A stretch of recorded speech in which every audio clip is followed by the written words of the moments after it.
Estamos dando início a mais um estudo aqui no Instituto de Cultura Espírita do Brasil, ICEB, rogando ao teu coração, Mestre querido, Jesus amado, ao coração de Maria, aos nossos anjos da guarda, aos nossos amigos espirituais, aos mentores do ICEB, rogando a todos a bênção por sobre este nosso momento especial em que estudamos, ó Jesus, o teu evangelho de luz, de paz e de amor e toda a obra magnífica, generosa, profunda, sincera de teu irmão, teu companheiro, teu seguidor fiel, nosso querido Rivail Kardec.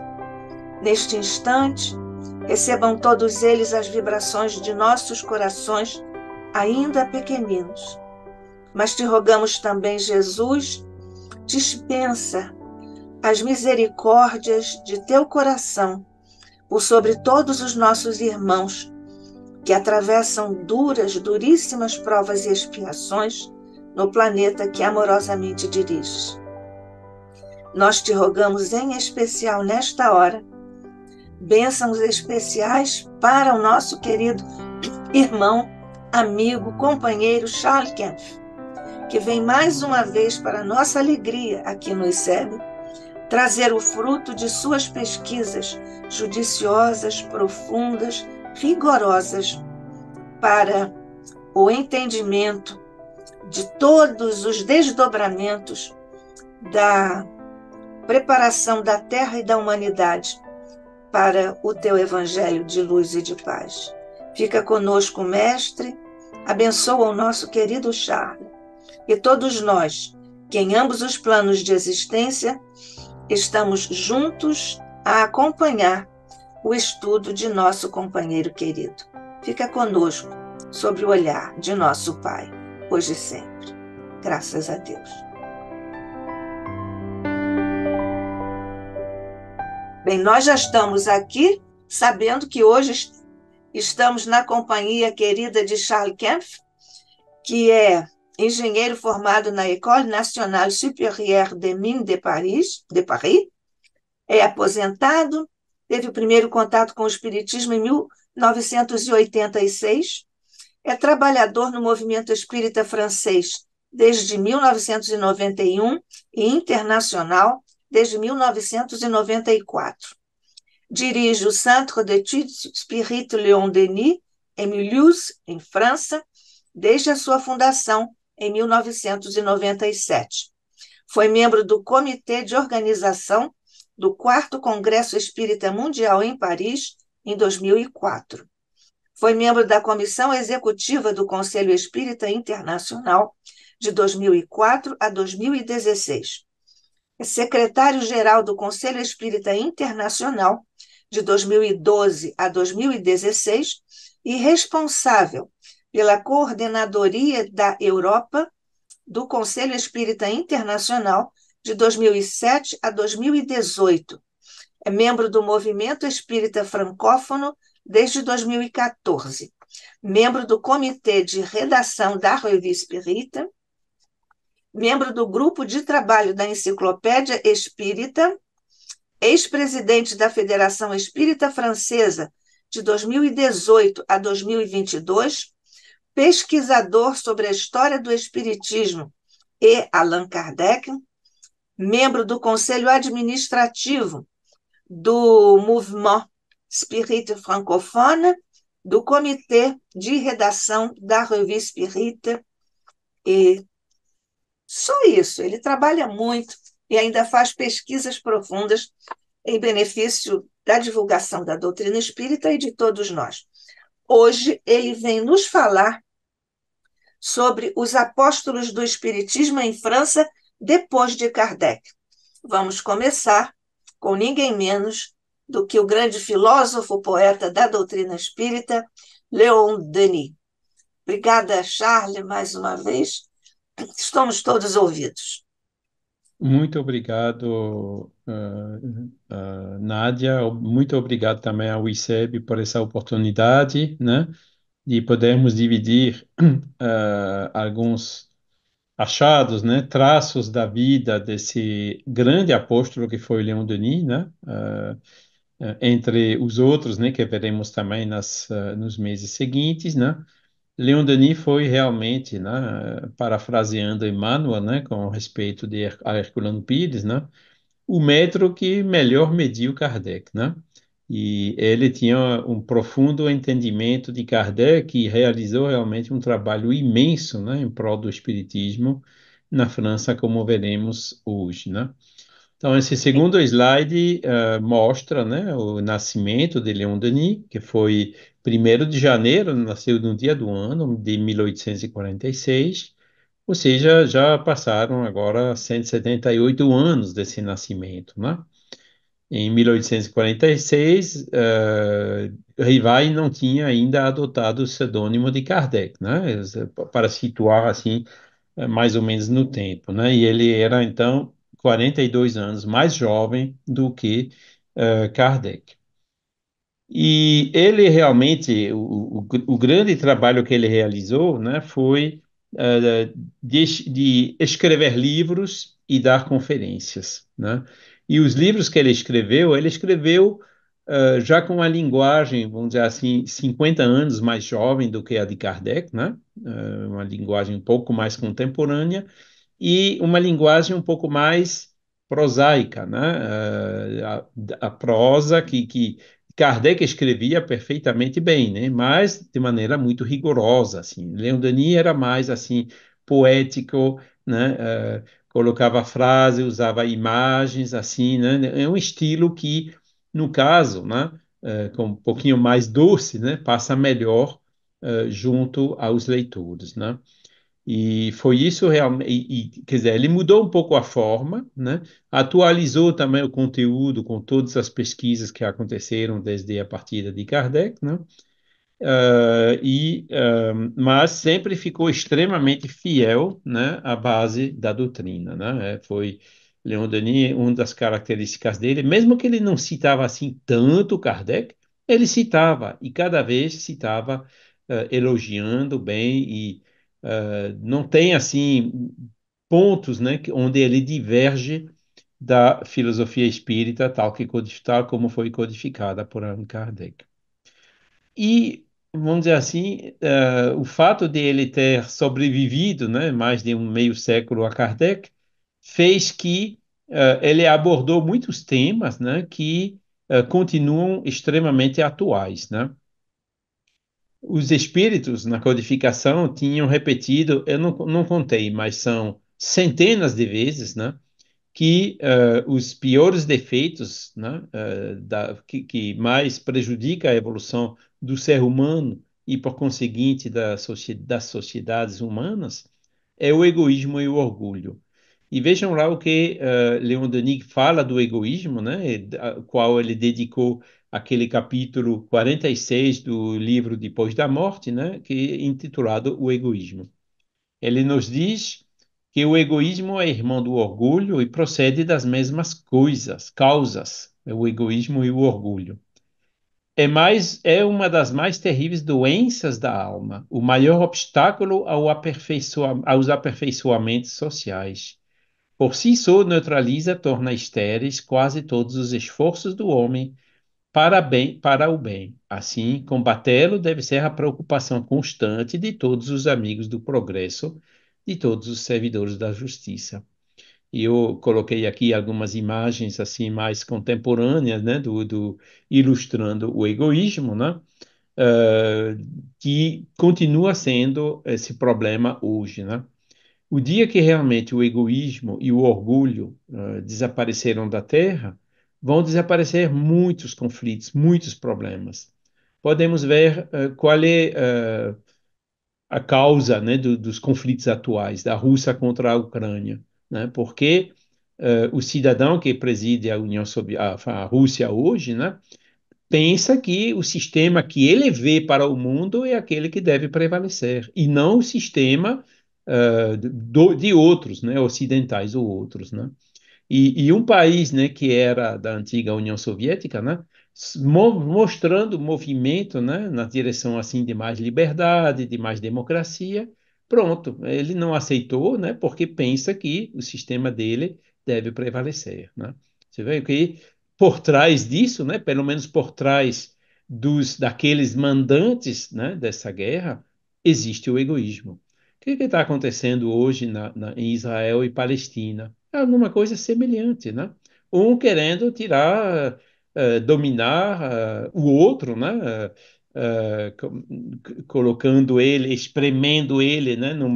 Numa banda de terra bem pequena, né? E colonizando sempre mais, né? Quer dizer, querendo tudo para si e não deixar nada para os outros, né? Logo, acontecem essas reações também injustificáveis, né? De violência, de atentados, e as reações hoje que a gente vê completamente desproporcionadas, né?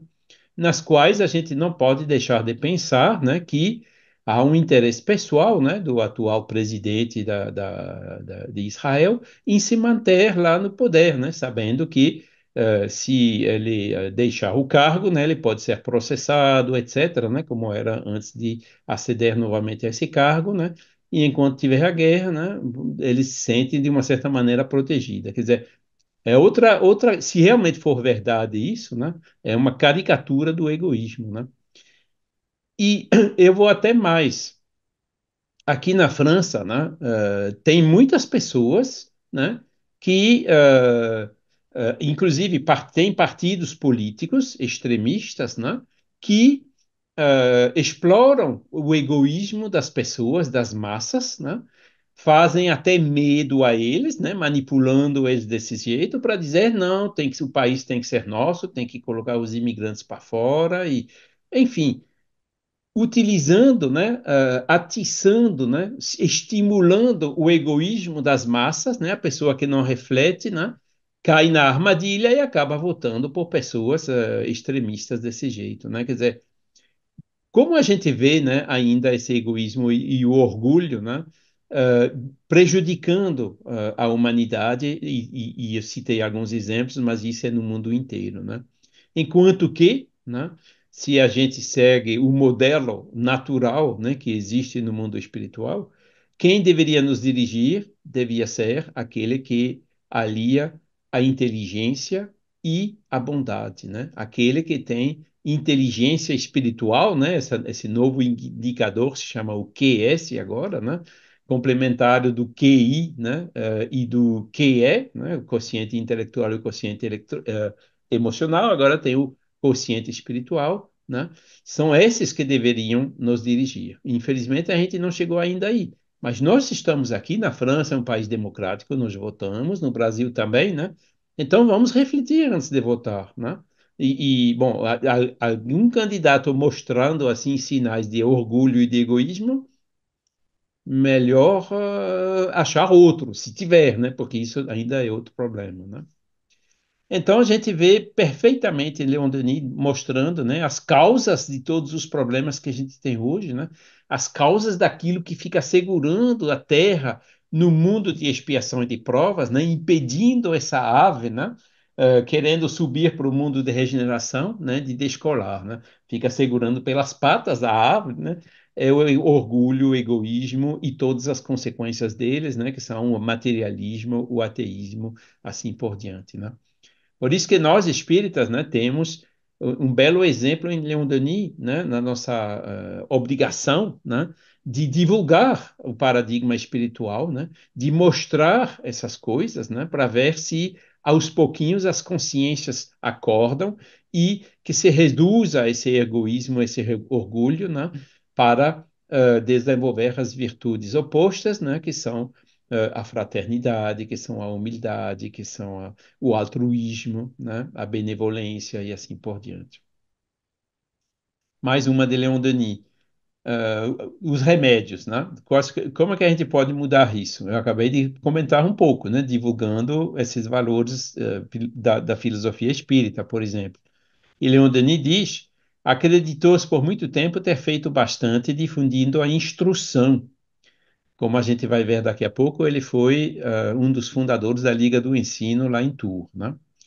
Mas a instrução sem o ensino moral é impotente e estéril. É preciso, antes de tudo, fazer da criança um homem que compreenda os seus deveres e conheça seus direitos, né? Cristianismo e Espiritismo. Vê aqui a imagem, né, da professora pedindo ao aluno, escreve na lousa a palavra ética, e o aluno respondendo, roubaram o giz, professora. Né? É, é uma das ilustrações, né? Né, que a gente vê a frase também de Kardec, né? É pela educação, mais do que pela instrução, que se transformará a humanidade. E aqui outro tema atual, né? Você vê que agora na Europa, né, o presidente americano também é egoísta. Opa, a gente mandou bastante dinheiro, a gente quer ficar com o dinheiro para a gente, então a Europa tem que colocar dinheiro também nas guerras, nas armas, nas munições e tudo mais, né? Tá tendo uma onda aqui, não precisamos colocar mais dinheiro nas armas. E vejam só o que Leon Denis falou sobre isso. Se a gente consagrássemos, né, a educação das massas e a vulgarização dos princípios soberanos, apenas um quarto das somas que gastamos para as obras de destruição e de morte, a face do mundo seria logo modificada. O progresso seria mais rápido no funcionamento das obras sociais. Pelo desenvolvimento do senso moral e a evolução das inteligências, muitas causas de sofrimentos desapareceriam e a humanidade se encaminharia em passos mais seguros para tempos melhores. Não tem dinheiro para educação, né? Ou para instrução. Tem. Veja quanto dinheiro tem para as armas, né? Que estão querendo colocar agora, né? Só que aqui Leon Denis já está desatualizado, infelizmente, né? Ele diz apenas um quarto. Eu acho que hoje a gente poderia mudar isso dizendo apenas um vigésimo, né? Um décimo, um vigésimo, talvez não um centésimo, né? Mas aumentou, piorou muito mais ainda, né? E Leon Denis ele escreveu isso em Socialismo e Espiritismo, quando que ele escreveu no período entre a Primeira Guerra Mundial e a Segunda Guerra Mundial, né? Então, a gente vê hoje, né, por essas reações, né, que existem agora essas pressões novamente, né, para correr novamente atrás de consagrar mais dinheiro para as armas do que para a educação, infelizmente, né? Em que obra está isso, ô Charles, que você colocou ali para os nossos ouvintes e nossos Socialismo e companheiros? Espiritismo, Espiritismo, isso. capítulo 5 ou quinta parte. Socialismo e Espiritismo. Pois é, você vê aqui uma imagem de uma escola na África, né? O que que a gente vê na África? Escolas, sim, muçulmanas, né? Os meninos pequenos decorando o Alcorão, né? No chicote e tudo. Coisa terrível, né? E como é que a gente quer, né, que os países da África se desenvolvem com uma lavagem cerebral daquela, né? E é isso, né? Eu espero que realmente os pacifistas, né, acordem para não deixar, né, que volte, né, essa inflação das despesas militares.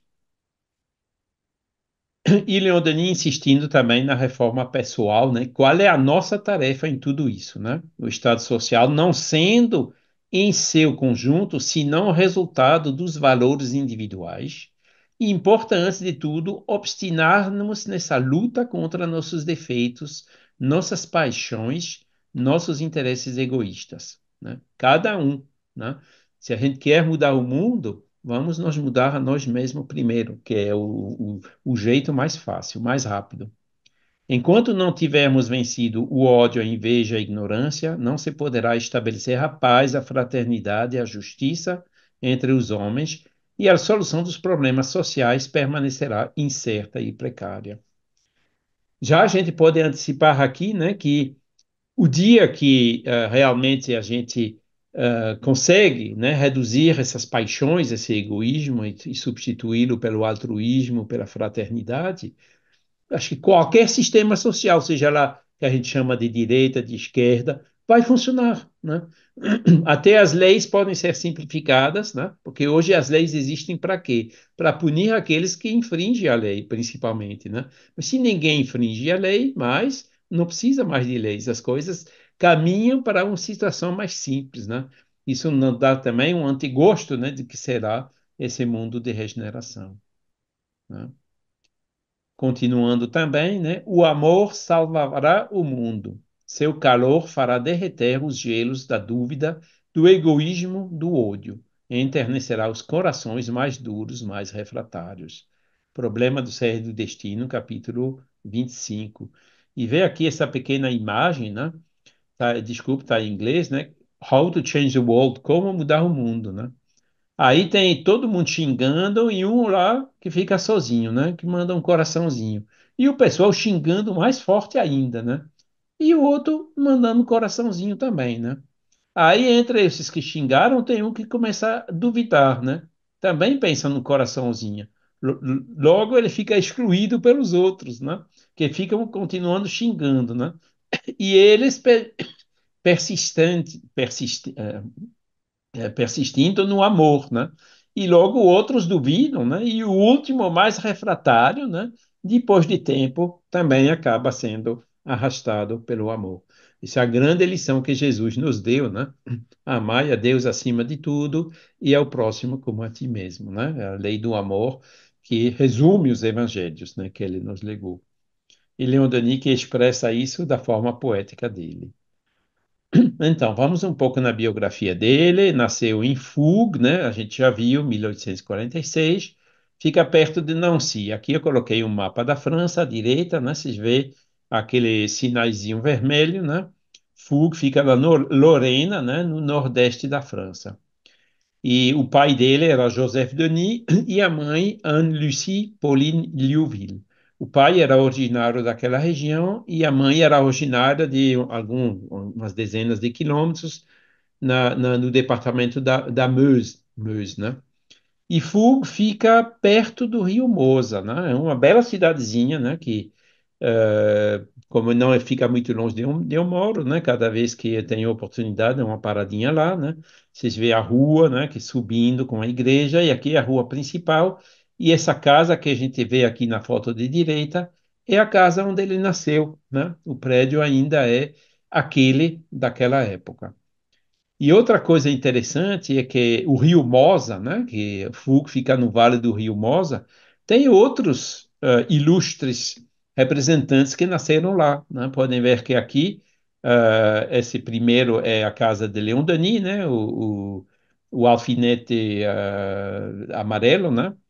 E um pouco mais ao sul, umas dezenas de quilômetros apenas, tem Dom Remy, né, que foi onde nasceu Joana d'Arco, né, onde ela cresceu. E um pouquinho mais ao sul, quase na nascente do Rio Mosa, nasceu Camille Flammarion, né? Então, você vê que essa região foi bem prolífica em personagens eminentes na França e no Espiritismo. Rio Mosa, lembro, né? Ele depois sobe, né? Passa lá nas Ardenas, da Bélgica, passa na cidade de Liège, né? Na Bélgica, e depois atravessa a Holanda e acaba desaguando no Canal da Mancha, né? Perto de onde deságua também o Rio Reno. Só que não ficaram muito tempo em Fug, não, né? O pai dele trabalhava na construção, não ia bem, né? Aí ele procurou outro emprego, achou um em Estrasburgo, né? Um pouco mais ao leste da França, na Casa da Moeda, né? E Leon Denis lá pôde ir à escola, né? E o Henri Sauce conta, né? Que o professor dele, né? O Haas, elogiava o menino, dizia que ele realmente tinha bastante potencial. Mas, infelizmente, né, o pai dele era bastante instável, né, estava procurando, né, demorando até encontrar a vocação dele. Se mudaram para Bordeaux também, na Casa da Moeda, e aí atravessou a França toda, né, do Nordeste e ficou no Suroeste, né. E o coitado do Leon Denis, ainda menino, né, tinha que ajudar o pai, né, vamos dizer assim, eh, como que se diz isso em português? A palavra me escapa, né? Limpando as moedas, né? E com os dedinhos dele, pelezinha de menino, né? Muitas vezes ficava sangrando, né? Como ele mesmo nos diz. E um pouco depois, 1857, né, que ele tinha 11 anos, é uma data já um pouco mais conhecida, né, da lançamento do Livro dos Espíritos, com o crescimento das redes das vias férreas na França, o pai achou perto de Bordeaux, um pouco mais ao sul, né, Morsanx, um trabalho como chefe da estação. certo? Podem ver aqui onde fica Morsanx, a imagem da estação de Morsanx, e aqui à esquerda uma imagem de Estrasburgo, né? Perto de onde ficou aquela Casa da Moeda. E socialismo e espiritismo tem bastante citações dali, né, Nádia? Segundo aí, o próprio Leon Denis diz, né, que nasci na classe operária e nela não conheci senão lutas e privações. Meu pai era pedreiro, depois ele se tornou pequeno empreiteiro, mas o trabalho faltava muitas vezes e era preciso mudar de profissão. Eu mesmo, depois de ter recebido uma instrução muito sumária, né, como a gente viu, iniciei como pequeno empregado de comércio e o labor manual não me são estranho. Já aos 12 anos, eu descolava depósitos de cobre na Casa da Moeda de Bordeaux, né? E os meus dedos de criança, sob o atrito do metal, muitas vezes se tingiam de sangue, né? Isso é o próprio Leon Denis que conta, né? 12 anos, então era 1858, né? Que ele estava em Bordeaux. Depois, nova mudança, né, para outra estação, que é a estação de Mou, né, em vez de é no sul da França, mas em vez do lado do Atlântico, fica mais do lado do Mediterrâneo, onde o Leon Denis, né, já adolescente, né, compensava as deficiências do pai, cuidava dos telegramas, da contabilidade, e um dia que teve um controle lá, né, o pai não estava, ele não sabia onde estava o pai, né, e o controlador encontrou o menino lá, né, tomando conta de, já imagina a responsabilidade, né, de orientar os trens para evitar colisões e coisas assim, né, coisa incrível, né, bem acima da idade dele. E o menino salvou o pai, dizendo: Ó, meu pai, você vê lá, estão descarregando uns vagões, né, de cargas, e meu pai está lá ajudando eles a descarregar. Né? E o inspetor, né, que ficou no trem que tinha parado, subiu no trem e continuou. Né? Salvou o pai de, talvez até, pode ser ter sido demitido. Né? Mostrando que já pequenininho, né, já logo na adolescência, já era solicitado com responsabilidades assim. Né? E o Gaston Luiz conta, né, que às vezes ele ficava, né, quando um trem estava atrasado, né, que quando sai do normal, né, para assegurar que realmente não haja colisões de trem, ele chegava, ainda tinha os arrepios, mais velho, né, quando se lembrava desse período. E Leon Denis continua nos contando: subi a custos os atalhos da vida, dura foi a minha infância. Cedo conheci o trabalho manual, os pesados encargos da família.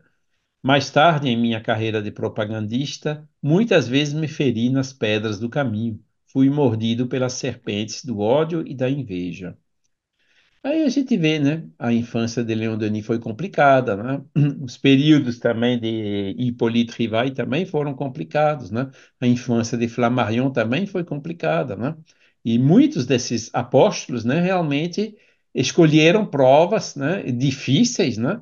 E que, na realidade, né, eles estavam já com o nível de evolução para vencê-las, e essas provas os fizeram mais fortes, justamente para cumprir a missão, o apostolado deles. E Leon Denis confirma dizendo: parece de fato que o invisível quer nos testar, medir nosso grau de perseverança, exigir certa maturidade de espírito antes de revelar-nos seus segredos, né? Antes de começar a missão. E foi então em outubro de 1862 que a família se instalou em Tours, né? O pai, que já tinha 46 anos, trabalhou como supervisor na construção de uma nova linha férrea, né, entre Tours e Vierzon, e o Leon trabalhava numa fábrica de cerâmica e depois numa casa de comércio, né, de couros, onde ele trabalhava nas vendas e nas escrituras. Eu coloquei aqui embaixo uma imagem da estação de Tours naquela época, né? Era a estação dita antiga, e aqui um mapa de Tours na época, né? Não sei se dá para ver bem, essa parte inferior, né? Que é o Tours antigo de hoje, né? E a gente vê que a estação de trem, né? Ficava numa área, né? Que tinha grandes jardins, etc. Não era tão urbanizada como está sendo hoje. E ele confirma, ainda em Socialismo e Espiritismo, né, mostrando que ele falava de alguma coisa que ele mesmo viveu, né, testemunhou. Aos 16 anos, em uma fábrica de cerâmica em Tours, eu carregava o cesto nos dias em que se fazia o desenfornamento das peças. Imagine o calor, o peso, a poeira e assim por diante, né? Aos 20 anos, em uma manufatura de couros, eu carregava pelas peles nas horas de aperto ou manobrava a marguerite, né?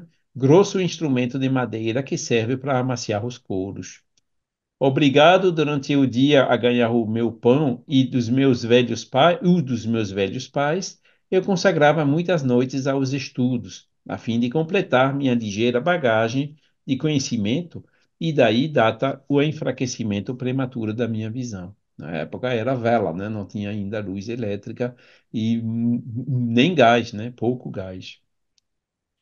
Pois é, ele era, né, que nem o Flammarion, né, um autodidata, né? Aí só o Kardec, né, foi levado para Pestalozzi, né?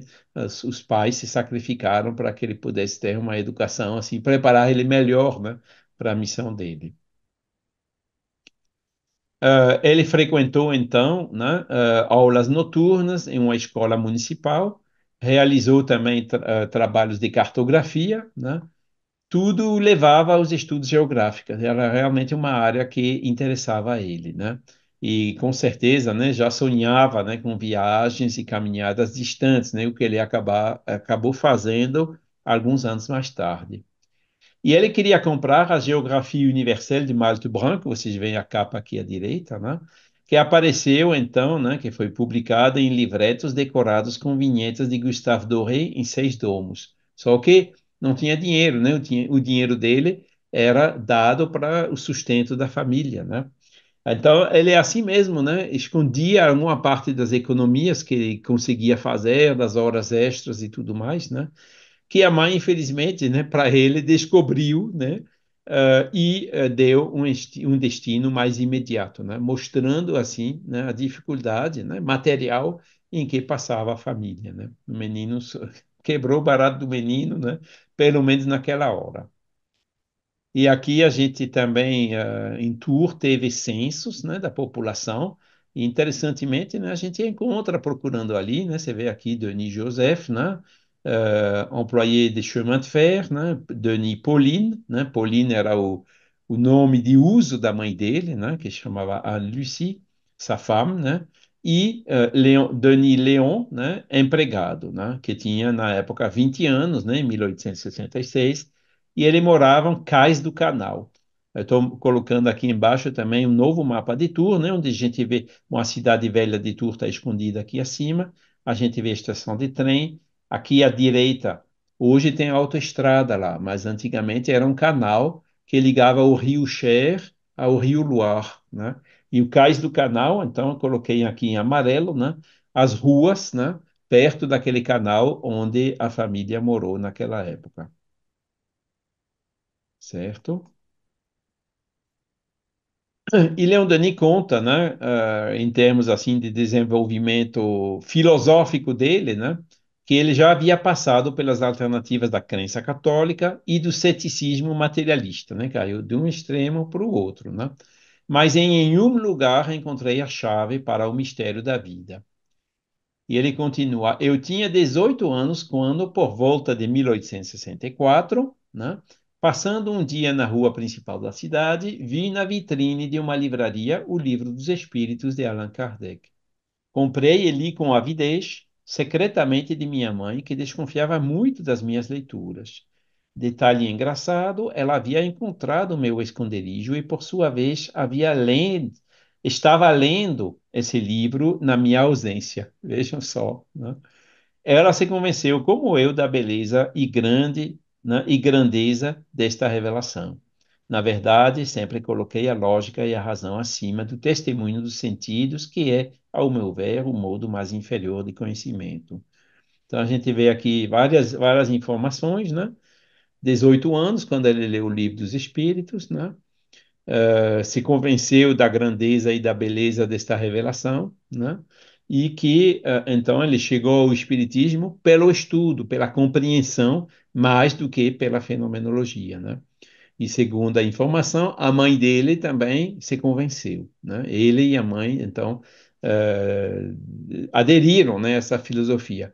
O pai, ele não fala aqui, mas mais adiante, né, ele fala que o pai realmente continuou materialista e incrédulo, né? O pai não se convenceu. Continuando, outro grande evento que aconteceu pouco depois, você vê, isso foi em 1864, 1867, né? Kardec e Amélie Boudet visitaram Tours, né? Foi no mês de maio, né? Na primavera. E Leon Denis, né, para ele foi um grande evento, né? Vou poder conhecer a pessoa que escreveu aquele livro que tanto gostei, né? Então eles alugaram lá uma sala, né, para fazer para a conferência dele, né? E Leon Denis conta, né, que na hora marcada para a assembleia foi-nos comunicada uma recusa formal, quer dizer, proibido, vocês não podem fazer uma reunião ali. Então, o Leon Denis foi instruído, né, a ficar à porta da sala para avisar os convidados para irem à Spirito Villa, na casa do seu Rebondin, Rue du Sentier, né, onde a reunião seria realizada no jardim, né, quer dizer, não podia ficar naquela sala oficial, fizeram no jardim de outro senhor, né. Éramos bem 300 ouvintes de pé e amontoados sob as árvores, pisoteando os canteiros de flores do nosso anfitrião. Sob a luz das estrelas, ergueu-se a voz suave e séria de Allan Kardec, e seu rosto refletido, iluminado por uma pequena lamparina colocada sobre uma mesa no centro do jardim, adquiriu um aspecto fantástico. Ele nos falou da obsessão, que era uma questão de circunstância. Então, bem interessante, né, esse primeiro contato que ele teve com Allan Kardec. Só que naquele dia, né, tinha mais de 300 pessoas, né, então provavelmente ele não conseguia chegar perto, né, e conversar com ele, principalmente que ele ficou até a última hora no outro local, né, para mandar as pessoas irem para o novo local onde ele deve ter chegado pelos últimos, né. E ele continua, então, no dia seguinte, né, ele voltou lá a Espírito Vila para visitar o mestre. Encontrei-o montado em um banquinho, ao pé de uma grande cerejeira e colhendo frutas que jogou para Madame Allan Kardec. Uma cena bucólica que contrastava com suas graves preocupações, mostrando, né, o que a gente já comentou quando falamos de Kardec, né, que Kardec era uma pessoa simples, né, gostava né, das cerejas do pé, né, que ele também tinha árvores, né, lá em Paris, na Vila Ségur, né, que eles cuidavam do vinhedo e tudo mais, né, mostrando, né, que não era uma pessoa assim esdrúxula de jeito nenhum, né? E Leon Denis reconhecendo isso, né? E ele depois diz que ele voltou a ver Allan Kardec duas vezes, né? Uma vez em Rue Sainte-Anne, em Paris, quando ele teve a oportunidade de fazer uma viagem em Paris, e finalmente uma última vez em Bonneval, na fazenda Petit Bois, onde os espíritas de Eure-et-Loir, né, que fica mais ou menos meio caminho entre Paris e Tours, né, haviam se reunido para ouvir-lo falar e celebrar seu encontro numa festa fraterna. Não encontramos nenhuma outra menção, né, desse encontro do que esse da biografia de Leon Denis, né? Mas é confiável, né? Mas, bom, nos documentos que apareceram na revista Espírita, né, até agora não apareceu nada sobre isso. Mas isso mostra, né, que apesar de ter sido 42 anos mais jovem de Kardec, né, Leon Denis teve a oportunidade de três vezes, né, encontrar presencialmente Kardec. Naquela mesma época, Leon Denis entrou na maçonaria, né? Podem ver aqui a foto dele, né? Já arranjada, né? Com Photoshop e tudo mais, no traje maçônico, né?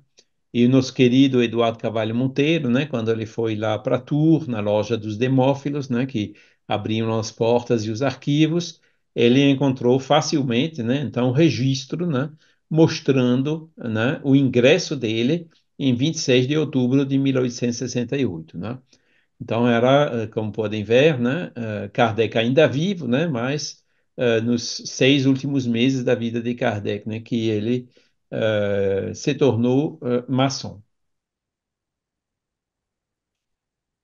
Depois Kardec desencarnou em Paris, né, em 1869, e pouco depois houve a Grande Guerra, né, a Guerra de 1870, né, entre Napoleão III, né, o imperador, segundo o Império na França, e a Prússia, né, já contra a Alemanha, né. E Leon Denis ele foi chamado como reservista em La Rochelle. Ele não foi chamado principal, né, porque como a visão dele já estava fraca, né, ele não podia ficar na frente, mas ele ficou como reservista, né, como suporte logístico, coisas assim, né? E ele mesmo conta que no espaço de 6 meses me tornei sucessivamente um oficial, um major, um segundo-tenente, e ainda teria subido de categoria se a paz não tivesse surgido. E depois ele explica isso, né, pelo fato que na vida anterior dele, né, ele também já tinha servido o exército, né, então que era lembranças, né, da vida anterior, né, mas a paz surgiu, né, essa guerra só durou um ano, porque não era essa a missão dele nesta encarnação. Também naquela mesma época, né, pouco depois da visita do Kardec, já havia um grupo espírita em Tours em 1862, né, um dos países onde realmente o espiritismo começou bem cedo, né? Mas depois da visita de Kardec fundou-se outro grupo, né, que é chamado Grupo da Rue du Cygne, né, onde participava o Dr. Aguzoli e o capitão do exército, né, Armand, né? Desculpem, do qual Leon Denis foi, grupo do qual Leon Denis foi secretário. Leon Denis também foi médium psicógrafo e vidente e recebiam lá os encorajamentos de um espírito, de uma mentora chamada Sorella, né? Que mais tarde se revelava como Joana d'Arco. E era um grupo assim, iniciante, né, sem muita experiência e tudo mais, né? O próprio Leon Denis, vidente, por exemplo, junto com o Dr. Aguzoli, né? Eles tinham uma mediunidade semelhante. Eles viam, né, paisagens, cenas de grandes eventos do passado, né? Que talvez eles tinham presenciado, né, fisicamente nas encarnações passadas, ou que eles projetando, né, conseguiam assistir àquelas cenas, né?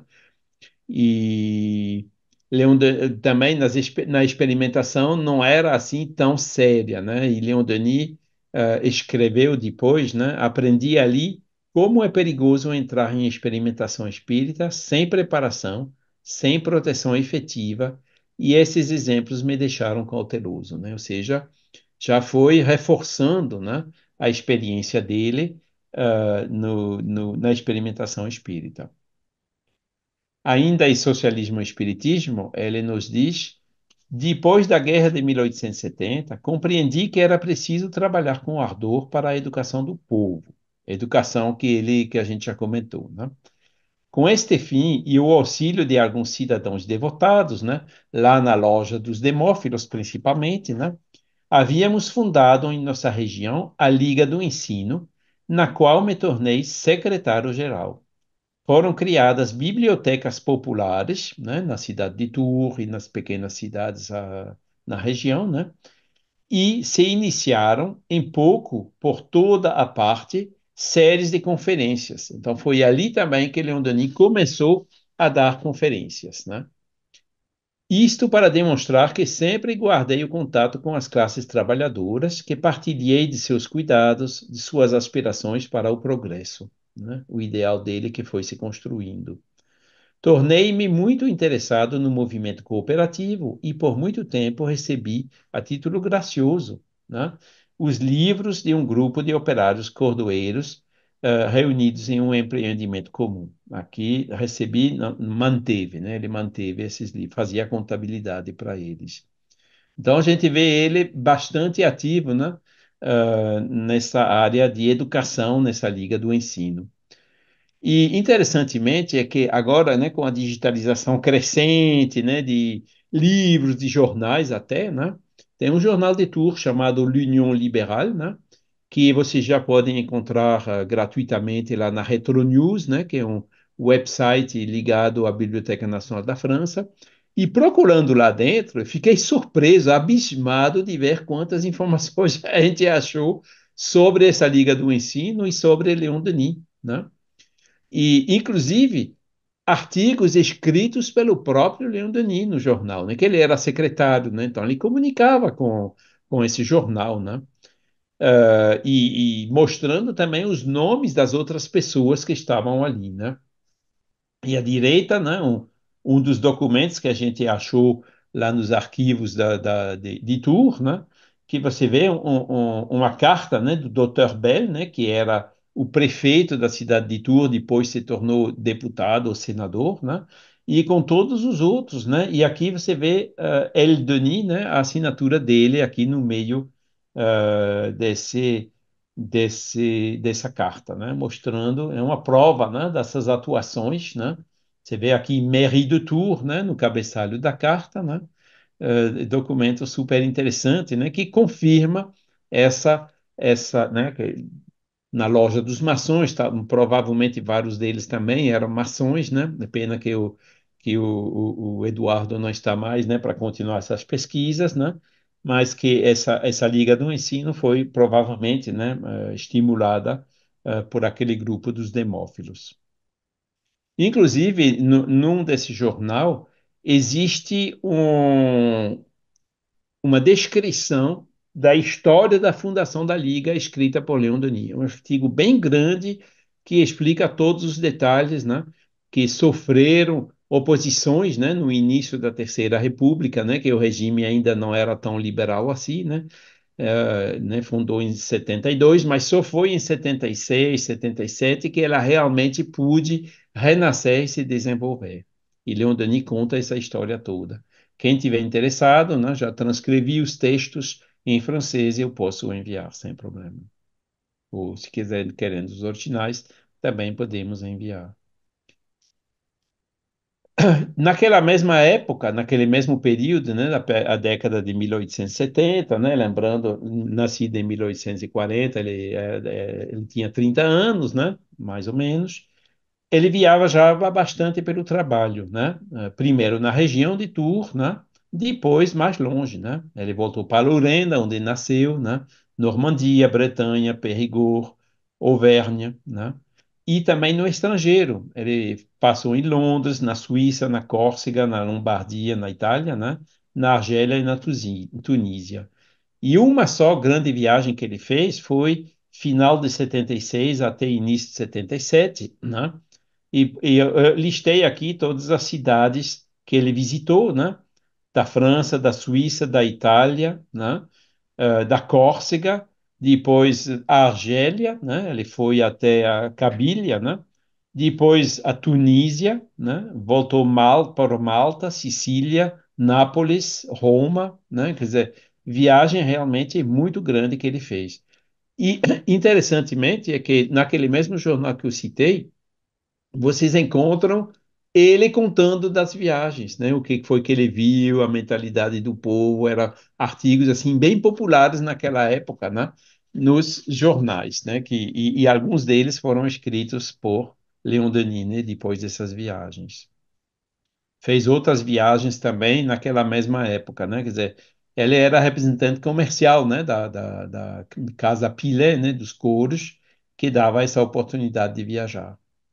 Aquela mesma década de 1870, apareceram as primeiras publicações deles em periódicos espíritas, né? Mas não na França. Os primeiros artigos de Leon Denis que a gente encontra foram nessa revista, né, o Galileu, que publicava na Bélgica, né? E podem ver aqui o título do artigo, né, que é Viagem nos Espaços Celestes. Entre as conferências que ele dava, né, ele falava do materialismo, do espiritualismo, falava de Joana d'Arco, falava também de astronomia, né, imitando um pouco o Flammarion, né? E então, daquelas conferências, né, ele também fazia artigos que ele enviava para esses jornais. E um outro que a gente achou foi nessa revista belga do Espiritismo, né? Foi a primeira publicação de Giovanna. Giovanna é conhecido por ter sido publicada em 1880 e pouco, né? Mas não, a primeira versão, que tinha como título História de Duas Almas, né? Uma novela inédita, como diz aqui, foi de 1878, né? E são algumas poucas atualizações que ele fez, né, até republicá-los como Giovanna, né? Então, é pena, né, que a gente tem poucas revistas belgas daquela época, né, porque se tivessem mais, né, que infelizmente isso não tem, né, na Biblioteca Nacional de França, né, que não tinha obrigação do depósito legal, fica um pouco mais complicado encontrá-las, mas não desesperamos de encontrar outras e outros artigos de Leon Denis daquela época. Mais um aqui, numa outra revista, né, Revista Belga das Ciências Psicológicas, de 1879, né, você podem ver aqui o culto do futuro, né, uma visão, ele mostrando a ele como que vai ser como que vão ser os cultos no futuro, né? E é bem interessante lendo, né, que nas igrejas não vai mais ter aquele ritual e tudo. Na igreja vai ser mais assim encontros de pessoas com alguns médiums. E é bem interessante o que ele conta, né, a visão que ele tinha naquela época. Tudo isso fica também, né, estou mostrando aqui rapidamente, né, que a gente não tem tempo. Quem tiver interessado, eu já tenho tudo isso transcrito em francês. Não traduzido em português ainda não, mas transcrito já tem. Depois a Google ajuda para traduzir. Ô, Charles, na revue anterior que você citou, o artigo Le Deux Âmes, Le Deux Âmes, isso que eu queria saber. Histoire de deux âmes, que era a Giovanna e o namorado dela, né? A história de Giovanna, Ah, pois é, isso que eu queria saber. né? E se noivaram, né? E depois, infelizmente, apareceu lá, né, a cólera, ou sei lá o que foi, né, e a noiva morreu, né, antes que eles casassem. E depois ele se tornou espírita, né, e ficou um grande divulgador do espiritismo no norte da Itália. É a história resumida, né, mas a primeira versão está nessa 1878, certo? Essas coisas, né? Agora que tem esse jornal aí, né, que eu mostrei, tem um monte de coisas. Eu transcrevi, mas é um documento já de 100 páginas, né, de tudo que ele publicou ali, né, contos de viagens, né, atas da Liga do Ensino, resumo de conferências, um monte de informações que a gente encontra naqueles jornais, né. Isso mostra que, né, com o progresso dessa digitalização, aí muita coisa ainda vem pela frente. Então, as primeiras obras que ele escreveu, né, foi O Médico de Catana, né, mas infelizmente isso foi um manuscrito, né, citado na biografia por Gaston Luce, né, mas que nunca foi publicado. E esse manuscrito, né, os acervos de Leon Denis ficaram com Gaston Luce, mas o que se tornaram, infelizmente a gente não sabe, né, onde que aquilo foi. Há um perigo que tenha sido jogado fora, né, depois do desaparecimento de Gaston Luce e depois do desaparecimento também do grupo, né, que ele participava e que sobreviveu a ele. O fato é que até agora a gente não encontrou esses acervos de Leon Denis, infelizmente. Publicado num volume dedicado, né, tinha Tunísia e a Ilha de Sardenha. Pode ver que ele se apresentava, né, como secretário da Liga do Cercle Tourangeau da Liga de Ensino, né? E era, como eu já disse, né, lembranças de viagem, né, que era, naquela época, né, tinha os exploradores que publicavam livros, artigos, e aquilo era, né, como a gente viu desde pequenininho, né, uma sorte de uma vocação também para ele, que ele fez, né, com essas primeiras publicações. E essa Giovanna, né, que saiu, como a gente viu, em 1878, né, depois foi publicada em 1885 na revista Le Spiritisme. Aqui a gente também tem todos os números e a história por completo. Então, Ô, são as Charles, primeiras obras que ele escreveu, né, que foram mais assim de exploradores, né, de romances. Sim, ô, diga. Charles, você pode comentar um pouco o papel do Gaston Luce com relação ao Leon Denis? Gaston Luce foi biógrafo dele, né? Isso, isso. Gaston Luce já é uma geração depois, né? Acho que ele nasceu no final do século XIX, né? em 1800 e alguma coisa, e ele morreu em 1962, se não me engano, né? Quer dizer, ele foi mais jovem do que Leon Denis, mas conheceu ele em Tours, né? Que ele era vizinho, participava do grupo, participava das reuniões, dos encontros, ajudou ele e ganhou a confiança de Leon Denis ao ponto que Leon Denis o nomeou como executor testamentário, né? Quer dizer, o testamento, né? Tudo que era de Leon Denis ficou então depois com Gaston Lus, né? Fora o que ele especificou sendo para outras pessoas, né? Então, Gaston Lus foi realmente quem herdeu ou herdou? Herdou, né? Todos os Aham. acervos e os arquivos de Leon Denis, né? Estava com ele, entendeu? Só que faleceu em 1962, né? Que já há mais de 60 anos atrás, né? O grupo desapareceu já há mais de 20, 30, 40 anos, né? Então agora fica muito complicado reencontrá-lo, né? A única sorte é que ficou esquecido num porão, né? Num sótão, e que um dia apareça que alguém entre em contato com a gente para ver se a gente consegue resgatar alguma coisa, né? Esse manuscrito, por exemplo, tinha. E o Luiz fala de muita coisa que ele tinha, né, quando escreveu a biografia. Ele escreveu a biografia porque conheceu ele pessoalmente durante Isso. bastante tempo e também tinha os documentos, os manuscritos, os livros, as atas das reuniões dos grupos e tudo mais, né? Quer dizer, Gaston Luce realmente sabia de muita coisa sobre Leon Denis, né? Mas isso, infelizmente, não chegou até nós, fora o que ele mesmo publicou naquela biografia.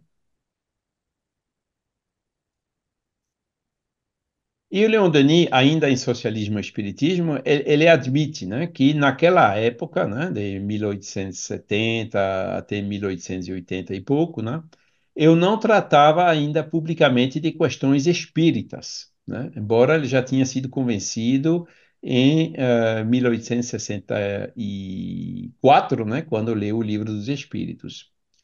Escolhia assuntos a elas relacionados, mais ou menos diretamente, tais como a pluralidade dos mundos habitados, né? Que foi também um livro do Flammarion, né? O gênio da Gália, né? Mostrando os gauleses falavam de reencarnação, etc., né? Praticavam mediunidade. Jeanne d'Arc, né? Joana de Arco, né? Que era um médium auditivo, né? Quer dizer, ele falava de temas assim gerais, né? E que eh, nos quais ele também abordava, né, de maneira suave, né, incidentalmente, né, o problema do mundo invisível, né? Ele mesmo escreveu isso, né, mostrando que ele aderiu ao espiritismo, né, mas devido à Liga do Ensino, o trabalho dele, talvez outros motivos, né, ele não abordava aquelas questões assim abertamente, publicamente ainda, né? Não foi senão por volta de 1880, né, quer dizer, na década seguinte, né, que abordei franca e publicamente essa questão. As plateias eram pouco favoráveis e foi preciso, mais de uma vez, suportar os escárnios, as objeções pueris e, sobretudo, o alarido. Hoje, as conferências espíritas encontram um melhor acolhimento. Se seus auditores não são sempre convictos, pelo menos escutam com cortesia. Essas diferenças de atitude dão a medida exata dos progressos realizados por nossas crenças em um período de 40 anos. Então, Socialismo e Espiritismo, lembro, ele escreveu em 1923, né? Então, o 25. São, como ele diz aqui, 40 anos depois, né, de 1880, certo? Já Ah, depois você vai dedicar algum momento para a relação dele com Joana d'Arc? eu vou falar do livro. Tá bom, ótimo, ótimo. 1880, ele tem uma outra palestra, o progresso, né? O progresso é o quê? A lei de evolução, né? Mais um tema, né, que permitia ele abordar, né, a reencarnação e o tema do espiritismo, né? E esse, né, também como secretário da Liga do Ensino, né, foi impresso num volume que a gente encontra na Biblioteca Nacional de França, né? Está digitalizado, pode fazer o download gratuito lá, né? E esse esse livro contém o texto da conferência e também um complemento filosófico. E nesse complemento ele claramente afirma suas convicções espiritualistas, né? Como a gente viu no slide anterior, né? O progresso intelectual e moral pelas reencarnações da alma, né? E o texto, esse texto dessa conferência, né, completado, foi inserido no capítulo 7, intitulado A Finalidade Suprema, do livro O Porquê da Vida, né, mostrando que também ele escrevia e depois aproveitava, melhorava, né, compilava nos outros volumes dele. E uma das razões pela qual talvez ele se abriu mais ao espiritismo foi também descoberta por Eduardo Carvalho Monteiro, né? Que descobriu também o registro, né? Mostrando da saída, né? De Leon Denis da loja dos Demófilos, que se deu em 1883, certo? Ah, Deus é incognoscível na sua essência, nas suas profundezas íntimas, mas esse se revela através de todas suas obras no grande livro aberto sob nossos olhos e no fundo de nós mesmos. É o grande enigma, né? Aquele livro magnífico que ele escreveu sobre a Espetacular. divindade, né? A gente não consegue, né? Deus é incognoscível, mas a gente vê, reconhece ele pelas suas obras, né? E por que que eu coloco essa citação, né, também? Porque, segundo Eduardo Carvalho Monteiro, no livro que ele escreveu sobre o assunto, o Grande Oriente, ao qual pertencia a loja dos Demófilos, achou por bem, naquele mesmo período, né, retirar a noção do grande arquiteta, né, a noção de Deus, do credo dos maçons, em nome da liberdade de crença. E aquilo já foi demais para Leon Denis, né? E foi provavelmente, segundo Eduardo, isso que motivou a saída dele daquela loja dos Demófilos. Agora vem as obras espíritas, né? Pouco depois, né? Vê 1883, 1885, ele escreveu O Porquê da Vida, né? Que é um livro que é excelente, né? Porque quando as pessoas dizem o que eu posso ler para assim, me iniciar o espiritismo, muitas vezes a gente aconselha esse livro, né? Porque também existe, né, o espiritismo na expressão mais simples de Kardec e o que é o espiritismo. Só que esse ele é mais suave, né? Ele faz uma abordagem, né, firme no fundo, mas bem suave na forma, né? E ele começa o livro com a dedicatória seguinte, né? É a vocês, ó meus irmãos e irmãs de humanidade, a todos vocês, a quem o fardo da vida tem curvado, a vocês a quem as ásperas lutas, os cuidados, as provas têm sobrecarregado, que dedico estas páginas, né? Então foi a partir dali que realmente Leon Denis se tornou mais conhecido dentro do meio espírita, né? Que ele aceitou, né, os convites do Le Marie, né, que criou um grupo de palestrantes, né, para fazer a divulgação do espiritismo, que Leon Denis se juntou a esse grupo, né, inclusive fazendo todas as conferências deles de graça e arcando até com as despesas dele de viagem, né? Quer dizer, ele se colocou à disposição na difusão do espiritismo, né? É tanto que ele se tornou vice-presidente da União Espírita Francesa, né, que tinha sido criada um pouco antes da desencarnação de Amélie, né, em dezembro de 1882, uh, e ele se juntou então ao movimento espírita. Essa União Espírita Francesa era. Le Marie não participava, né? Que já tinha um racha no movimento francês, mas ali ele conheceu também os Delane, Fropo, o casal Rosen-Dufour, etc., né? Quer dizer, aquela ala dos espíritas, desculpem, mais fiéis a Kardec, enquanto que Le Marie, naquela época, já tinha se aberto para o Guérin, né, o Roustan para a Teosofia com Blavatsky e assim por diante.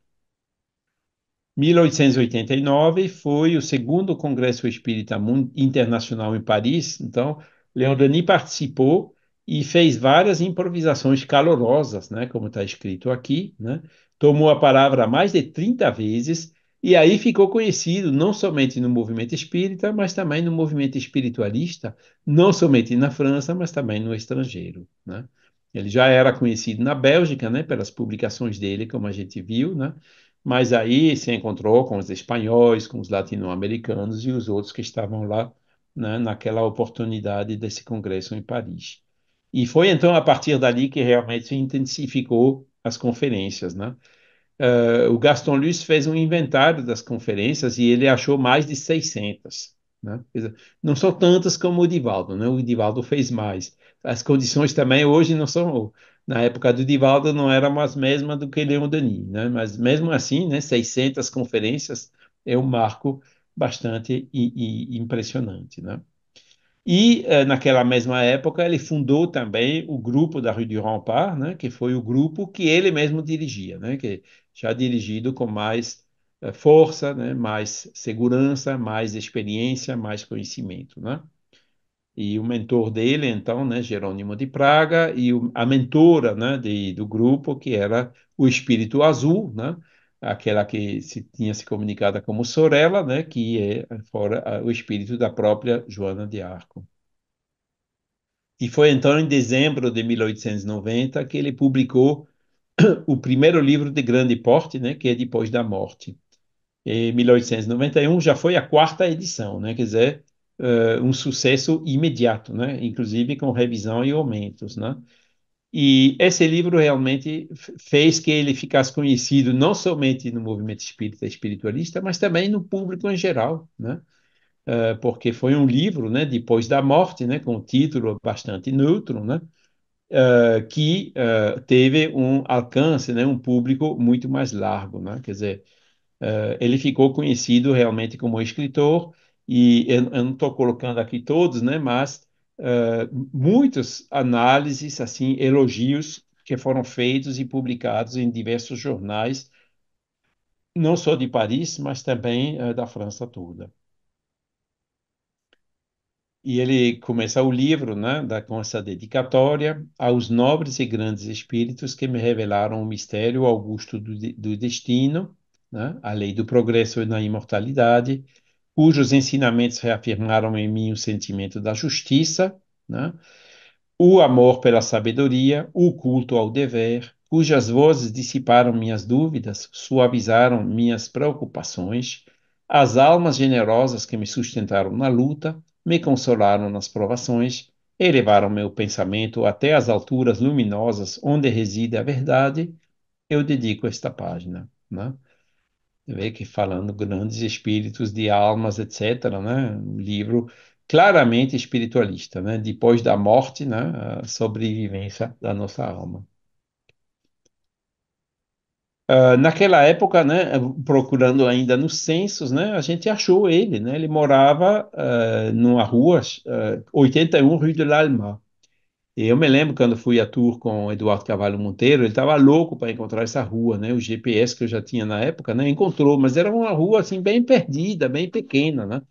Só que no intervalo, né, a gente achou mapas de tour que mostraram que a Rue de l'Allemagne na época, né, hoje se chama Rue Salengro, né? E vocês têm aqui à direita a foto do prédio, né, onde ele tinha um pequeno apartamento, parece que no segundo andar. Eu penso, Nádia, que você reconhece, né, essa pessoa que está aqui embaixo, né? Ah, nosso amado irmão querido, Paulo Sérgio Peixoto. Isso, que Beijo para tá, esse coração amigo, né? Um amor. isso, que estava com a gente lá quando a gente foi para Você, tour. você, é Eduardo e Paulo Sérgio, é isso? Eu, Eduardo e o Sérgio, né? Aqui tem a foto do Sérgio, né? E aqui Sim. tem o Sérgio tomando a foto do Eduardo e de mim no Ah, sim, jardim que está na frente da casa dele, né? No jardim de Pré-Bondouet, né? Então, nós fomos a três, né? Naquele periplo. Foi depois do congresso em Paris, né? Que fomos a tour nos arquivos e que encontramos algumas informações, né? Sobre Léon Denis, né? que beleza. Então, lá, 1898, né? A década de 1890, ele realmente multiplicou as conferências, os artigos, etc., né? Que, preparou, então, esse segundo grande livro dele, que foi o Cristianismo e o Espiritismo, né? Primeira edição, de junho de 1898, anunciado, né, na Revista Espírita daquele ano. E é um livro realmente fundamental, né? Porque, né, ele diz, né, no início do livro, né, que há no cristianismo elementos de progresso, germes da vida moral e social que, desenvolvendo-se, grandes coisas podem produzir. A doutrina do Cristo contém muitos ensinos que ficaram incompreendidos e os quais, sob mais esclarecidas influências, podem produzir frutos de amor e sabedoria, resultados eficazes em favor do bem geral. Sejamos cristãos, mas elevando-nos acima das diversas confissões, até a fonte pura de que brotou o Evangelho. E falando do Cristo, né, seus braços estão amplamente abertos a toda a humanidade. Então a gente vê aí a visão dele, né, de acabar, né, com o protestante, evangélico, ortodoxo, católico, etc., né, acima das confissões. Kardec ele tinha escrito a mesma coisa, né? Se o primeiro parágrafo da introdução do Evangelho segundo o Espiritismo, Kardec diz a mesma coisa. Diz: os Evangelhos têm 5 partes, né? Mas a única parte dessas 5 que me interessa são os ensinos morais do Cristo, porque nessa parte todo mundo concorda, o mundo, né? Que seja lá judeu, seja lá oriental, hindu, budista, taoísta, muçulmano, né? Aqueles ensinos morais, né? Faça ao outro o que você queria que o outro lhe fizesse, esses são universais. E Kardec, né, quando escreveu o Evangelho segundo o Espiritismo, ele fez realmente com essa visão, né? Nesse livro, aí Leon Denis foi um pouco além, né? Que ele mostrou os enganos, os equívocos, né? A história das Bíblias, como que o texto foi mexido né? Todos os erros de interpretações, né? Devido aos dogmas, né? É um livro extremamente interessante de ler, né? Principalmente eu apreciei muito, né? Porque como eu tinha sido educado católico, né? Eu aprendi muito com esse livro, né? Junto com a primeira parte do Céu e Inferno de Kardec, né? Que trata também, né, o que faz sentido e o que não faz sentido nos dogmas católicos, né? Então, o livro também é absolutamente fundamental. E claro que aí foram séries de artigos, conferências sobre esse assunto, etc. E aqui a gente tem algumas fotos daquela época, né? Dele mais ou menos nessa idade, né? 50 anos, né? Na virada do século.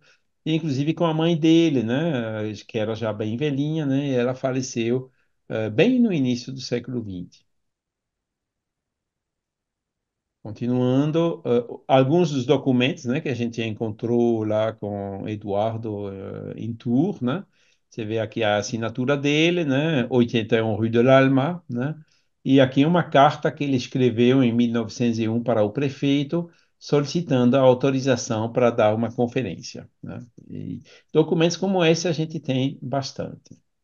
A gente encontra alguns lá nos arquivos de Tours.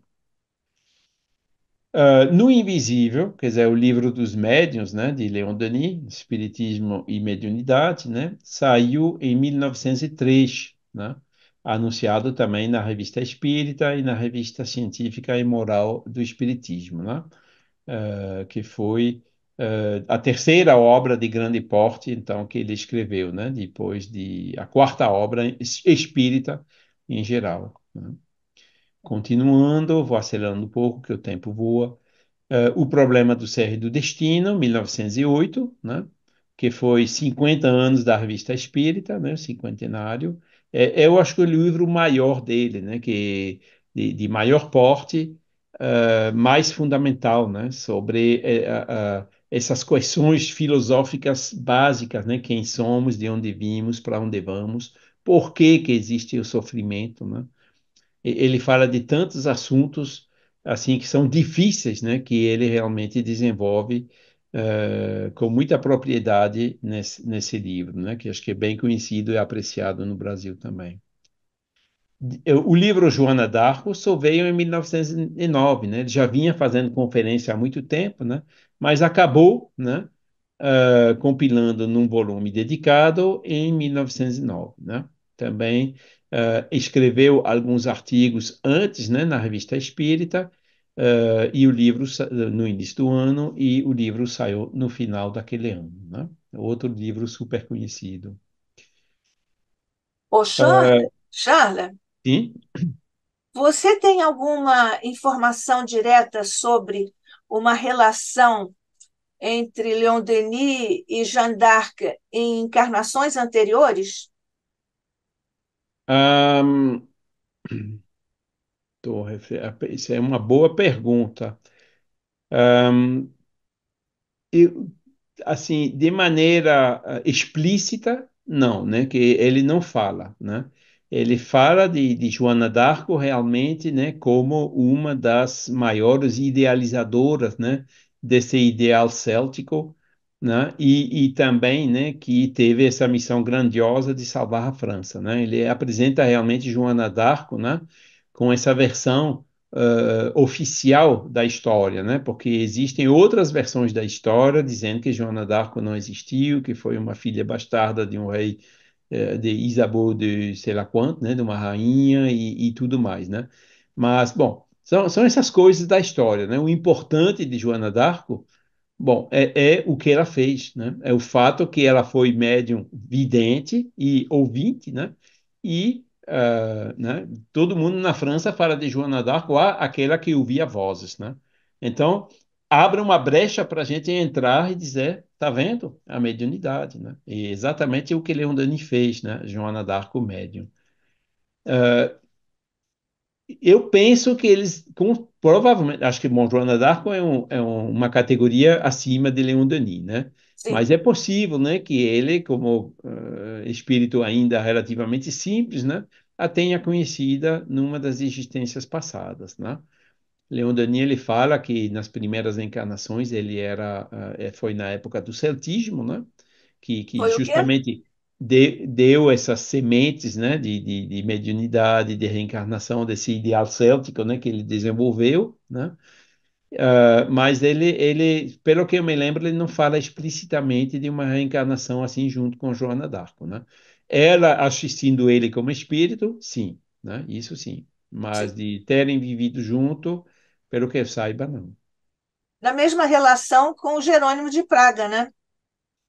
Jerônimo de Praga, bom, aí Que também o era o acaso, né? orientador. Jerônimo de Praga foi um discípulo de Jan Hus, que, Isso, segundo dizem, né, foi a encarnação anterior de Kardec, né? E Jerônimo de Praga, acho que ele foi queimado, né, 1 ou 2 anos depois do Jerônimo de Jan Hus, né? E ele foi mentor, então, também de Leon Denis. Então, é possível que Leon Denis os tenha conhecido, né, como trabalhador, como discípulo naquela época. E Joana d'Arco foi no mesmo período, né, um pouco depois, né, no século XV. e ela hoje é a protetora da França, né?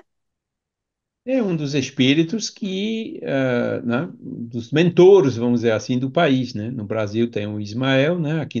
Aqui tem São Luís, tem Joana d'Arco, né? Tem vultos como esse, né?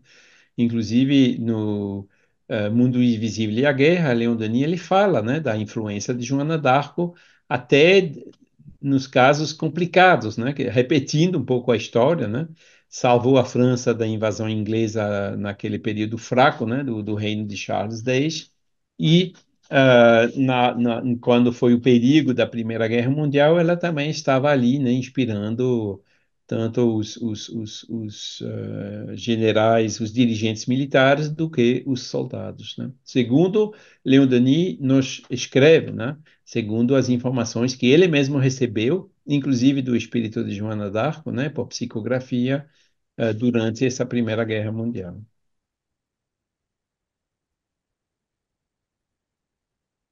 O espírito azul, né? Que a gente já viu, e Sorella, né? Já era A Joana Jeanne d'Arc. d'Arco ou muito próximo de Joana d'Arco, né?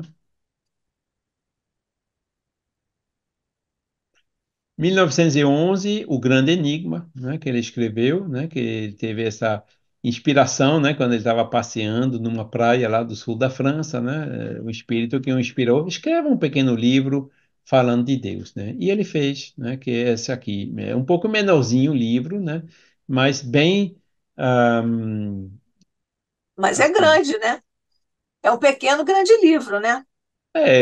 vamos dizer assim, em termos de volume, né? A metade do problema do ser e do destino. É menor ainda do que o depois da morte, né? Que ele queria resumido. Esse aqui foi mais resumido ainda. Mas fala realmente de todos esses aspectos, né? Encorajando, né? O deísmo, né? Quer dizer, mostrando a necessidade da existência de Deus e seus atributos. Pequenininho mesmo é o Le Progrès, né? O progresso, né? É o Progrès Ele pequenininho, é que é um texto de mínimo, uma conferência, é ele pequenininho, e o mas é uma primeiro, né, o graça. Porquê da Vida. O Porquê da Vida também Também é tem pequenininho 30 isso. páginas, né, pequenininho. Depois, durante a guerra, como falamos, né, que veio logo depois, ele escreveu o S, né, O Mundo Invisível e a Guerra, né, foi uma única edição em 1919. Ele publicou artigos em revistas espíritas, as poucas que ficaram publicadas durante a guerra, e acrescentou também alguns artigos inéditos, né, informando, né, durante a guerra que o grupo dele continuava funcionando, né, as informações que recebia do mundo espiritual, enviando também encorajamentos para os soldados, etc., né, mostrando as causas da guerra, né, como que a gente pode remediar, né, prevenir, né? E ele tem um capítulo lá que é bem interessante, né? Ele diz que, confirmando, inclusive, uma das respostas dos espíritos no livro dos espíritos, né? Na lei de destruição, quando falam da guerra, né? Que a maioria das guerras é entre a autoridade e a liberdade, né? A revolução foi uma revolução, violência, guerra, né? E quando a gente vê hoje, né, a Ucrânia, o que que os ucranianos querem? Querem liberdade, né? E os russos querem o quê? Manter a autoridade sobre os ucranianos, né? Eu estou simplificando um pouco, mas mostra que Leodani explicou isso de maneira bem clara já na época, né? E continua hoje sendo o problema, né? A Palestina, que também quer ser um país, que quer ter uma certa autonomia, né? E o outro querendo manter a autoridade, né, sobre eles, né? Quantos conflitos no mundo ainda estão motivados por essa luta, né, entre a autoridade e a liberdade? Você Né? fez essa observação agora, eu vou aproveitar para passar a participação da Ana Fadigas. Um abraço para você, ou Fadigas, não sei. Um abraço para você, Ana. Obrigada por estar conosco. Ela diz: vocês não percebem que a Ucrânia também é egoísta e que Israel é uma potência cruel, não há igualdade de poder. Só aproveitando aqui Uhum. novamente a tua observação sobre esse conflito lamentável, nós todos lamentamos demais, demais que ainda no século XXI nós ainda tenhamos esse tipo de conflito. Mas vamos em frente, que nós temos algumas outras participações antes de terminarmos. Pois é, então, né, atrás dessa, a autoridade, ela vem também, decorre do egoísmo, né? Sim, Quem não é egoísta nesse mundo, né? E a gente sabe, muitas vezes, né, quando tem um conflito, a falta, o erro, raramente está de um lado só, né? Que nem é sempre um todo branco, o outro todo preto, né? Mas, bom, eu estou falando aqui em termos de regras gerais, né? Dos isso. ensinos que a gente pode tirar daquilo, né? Mostrando o papel, assim, grave, né? Que tem o egoísmo, né? E essa veleidade de dominação, de autoridade sobre, infelizmente, esses conflitos, né? Até o ponto, né, que eu me lembro de uma pessoa, né, que comentava uma vez, ele dizia, ó, eu não gosto do livro dos Espíritos por causa disso. Por quê? Porque os Espíritos dizem, né, Kardec pergunta, há momentos que a guerra é necessária? E os Espíritos respondem, e a liberdade, né? Né? Como é que você consegue a liberdade sem guerra? Né? Então, é isso, né? Vamos torcer para que a liberdade seja concedida, né? Sem guerra, né?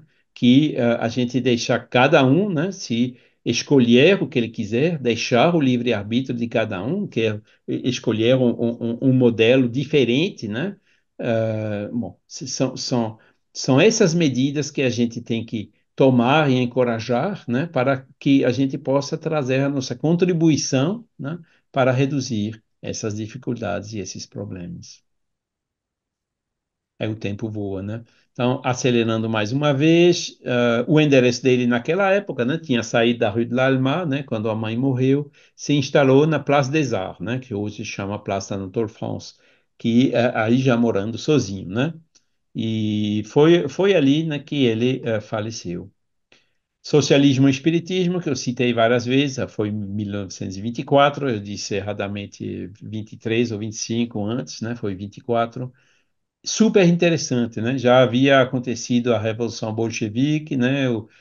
Karl Marx já tinha escrito o livro dele e tudo mais, né? Quer dizer, e já se via os primeiros resultados desse sistema, né? E ele vai analisando bem, mostrando como que, né?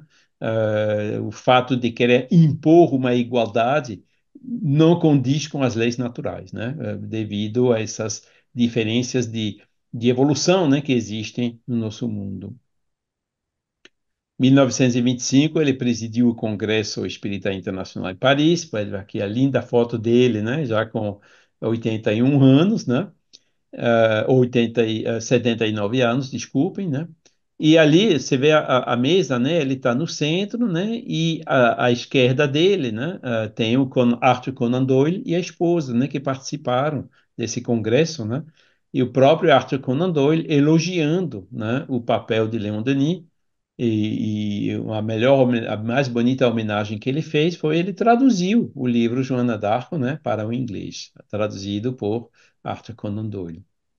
E lá vem então o último livro de Leon Denis, né, O Gênio Céltico e o Mundo Invisível, uma única edição em 1927, 2 semanas antes do regresso à pátria espiritual. Ele estava com pressa de terminar, né, porque já pressentia, né, que estava chegando ao fim, que se deu então em 12 de abril de 1927, né? 12 de abril, você vê que semana que vem já é o aniversário, né? Vai ser os 97 anos, né, dessa desencarnação. E aqui você tem a certidão de óbito, né? Tagadá, tagadá, tagadá. Você vê aqui em declaração de Émile Luce, né? Gaston Émile Luce, né? Que estava ali na hora que ele faleceu. Outra foto do Eduardo, né? Como eu já mostrei, né? Lá no túmulo de Leon Denis, no cemitério La Salle, em Tours, né? E os livros de Leon Denis, que eu aconselho muito, né? São livros excelentes, né? Que ele escreveu sobre a história de Leon Denis. Leon Denis continuou apoiando, né? Uma grande manifestação de Leon Denis foi justamente naquele congresso em 2004, em Paris, né? Que participou o Paulo Sérgio e o Eduardo Carvalho Monteiro, né? Onde Divaldo recebeu uma psicografia especular em francês, né? Do espírito Leon Denis, homenageando Allan Kardec pelo bicentenário, né? Acho que já conhecido, aqui você tem, então, a tradução dessa mensagem, né? Onde Leon Denis diz, né? Transferido da fogueira de Constância em 6 de julho de 1415, né? Confirmando, né, a encarnação anterior de Kardec como Jan Hus. Aqui tem outras citações de Leon Denis, né, mas não vou ler tudo porque o tempo já passou, né, o Conhece-te a ti mesmo, né, a gente não aprende na escola que a gente tem uma alma, né? Então, o ser humano hoje pensa que é só um corpo físico, né? É o que está sendo ensinado nas escolas, né? Então, a gente ignora, né, a parte mais importante do ser humano, que é o espírito, né? Ainda está hoje essa situação, né? O que Denis já denunciava naquela época, né? Tirando também o caráter medonho da morte, né? Você vê, eu gosto muito, né, mostrando aqui o espírito que persiste, né, que continua influenciando, mostrando a separação da alma do corpo e mostrando também que a gente não leva para o túmulo nada de material, né? Essa imagem aqui à direita que ilustra bem isso, né? Todos esses conceitos equívocos que a gente pode ter. Aqui também, né, mostrando, né, coragem na adversidade, né, nunca abandona, jamais, né, vê essa rã aí que está defendendo a vida dela até o final, né, até o final. É outro, as consequências, né, do espiritismo que nos dá essa coragem, né, de, como a gente comentou, né, se não fosse o espiritismo com todas essas notícias negativas que a gente fica bombardeado hoje em dia, né? A gente perderia realmente o optimismo, né? Mas como espíritas, graças a Deus, a gente tem essa visão mais ampla, né? E a gente consegue né, ter essa força, essa coragem de continuar apesar de tudo, né? A lei de reencarnação, né? Que na hora que a gente morre, né? Não tem São Pedro que vai dizer você vai à direita, você vai à esquerda. Nosso juiz e verdugo é a nossa própria consciência. Esse é outro ponto fundamental que Leon Denis entendeu perfeitamente, né? Esse outro, né, de como que a gente perde a liberdade, né? A fé espírita, ela é realmente independente, né? Ela transcende, né, todas essas perversões, essas manipulações de massa, né, que ainda existem hoje, né? Esses condicionamentos, né, materiais, né, que restringem, na realidade, a nossa liberdade, né? Mostrando aqui também o bom samaritano, né? Fora da caridade não há salvação, né? Citando Allan Kardec, né? O essencial no espiritismo é esse, né? Fora da caridade não há salvação. E concluindo, é o último slide, né? Essa frase que eu acho que eu já citei uma vez, né? Mas ele diz assim, né? Problema do ser e do destino, primeiro capítulo. À proporção que o pensamento se vai aperfeiçoando, missionários de todas as ordens vêm provocar a renovação religiosa no seio das humanidades. Assistimos a um prelúdio de uma dessas renovações, maior e mais profunda que as precedentes. Já não tem somente homens por mandatários e intérpretes, o que tornaria a nova dispensação tão precária como as outras. São os espíritos inspiradores, os gênios do espaço, que exercem ao mesmo tempo a sua ação em toda a superfície do globo e em todos os domínios do pensamento, sobre todos os pontos aparece o novo espiritualismo. Então, Leon Denis sublinha aqui, primeiro, né? Que o espiritismo não é a religião do futuro, mas é o futuro das religiões, né? Que o espiritismo não é uma religião, né? E segundo, que um dos caráteres fundamentais da revelação espírita, né? Que ela é universal e trazida pelos espíritos propriamente ditos, né? E ele termina dizendo: imediatamente surge a pergunta: quem és tu, ciência ou religião? E comenta: espíritos de pouco alcance, credes então que o pensamento há de seguir eternamente os carreiros abertos pelo passado? Né? Ou seja, espiritismo não é ciência no sentido comum da palavra, né? Ciência que vai junto com orgulho do cientista, do saber, né? Às vezes materialismo, né? Auguste Comte, ateísmo, né? E também não é religião, com todos esses dogmas, hierarquia sacerdotal, veleidade de hegemonia, guerras e tudo mais, né? Discriminação, etc., né? Então, dizendo que o espiritismo é religião, a gente rebaixa ele. O espiritismo é alguma coisa nova, né? O Kardec e Leon Denis ilustra isso bem nessa citação, né? Charles, Que desculpe, termina. pode falar. Que Kardec pegou o melhor da ciência, o melhor da religião e os uniu numa coisa nova que ele chamou Espiritismo.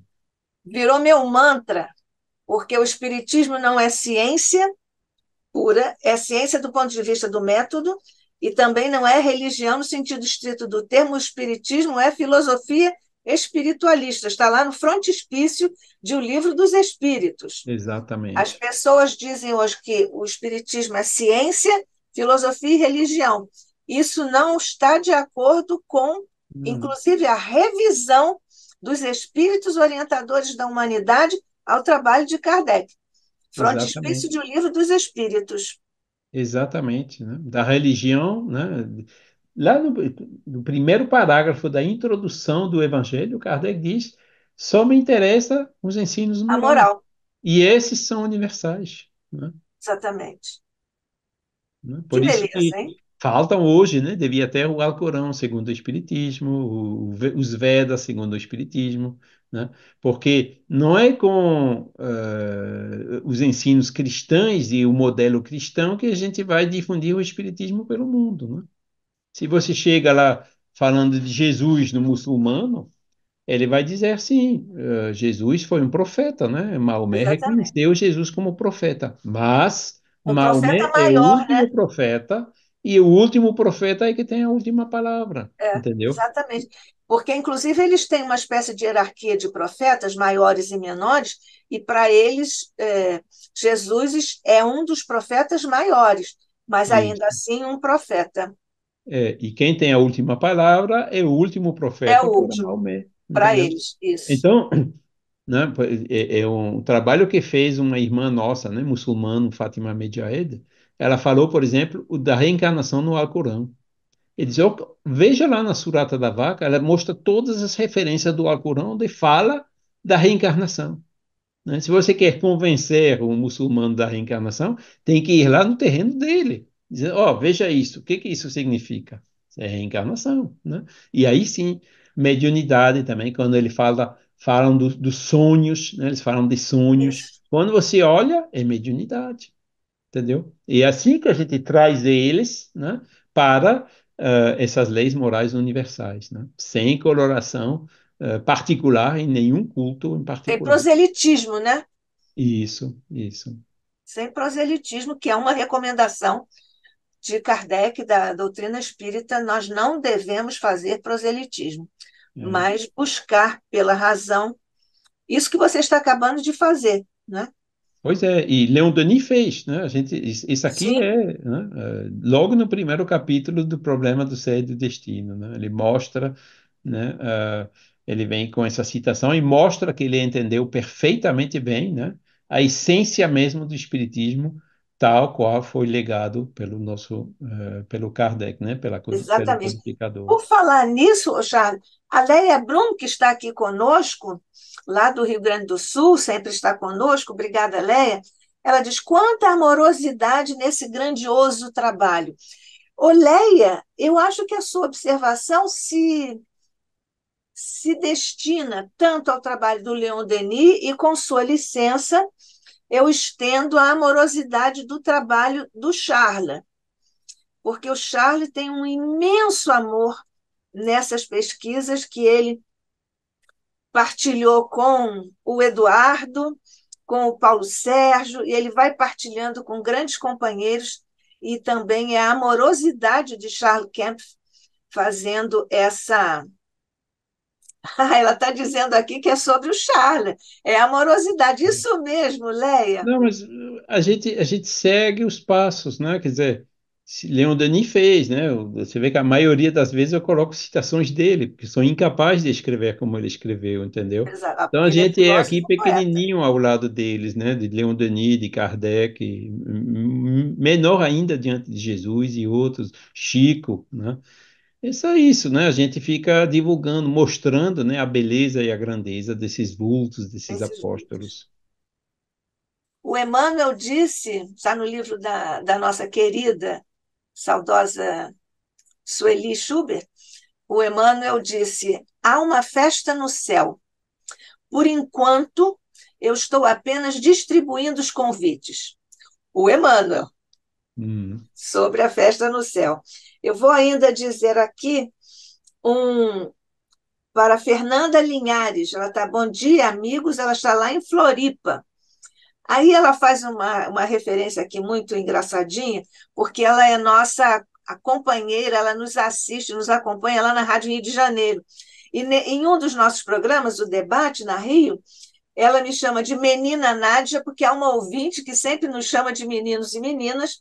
Minhas lindas violetas, porque também outro ouvinte, o Antônio, nos fala sobre as violetas dele, mandando vibrações para as minhas violetas. Então, você também tem violeta, né, Fernanda? Que bom, as violetas são maravilhosas. Então, agradecendo Charles Kempf, nosso querido amigo, querido irmão, querido companheiro, querido pesquisador, muito obrigada. O ICEB está mais uma vez encantado com uma presença, mais uma presença sua aqui, hoje, sobretudo, com a emoção que nos traz a vida, o exemplo, a produção, a contribuição inestimável de Leon Denis, nosso grande filósofo, poeta da doutrina espírita, para a humanidade. Beijo no seu coração. Gros bis à ton cœur. Merci infiniment. Muito obrigado.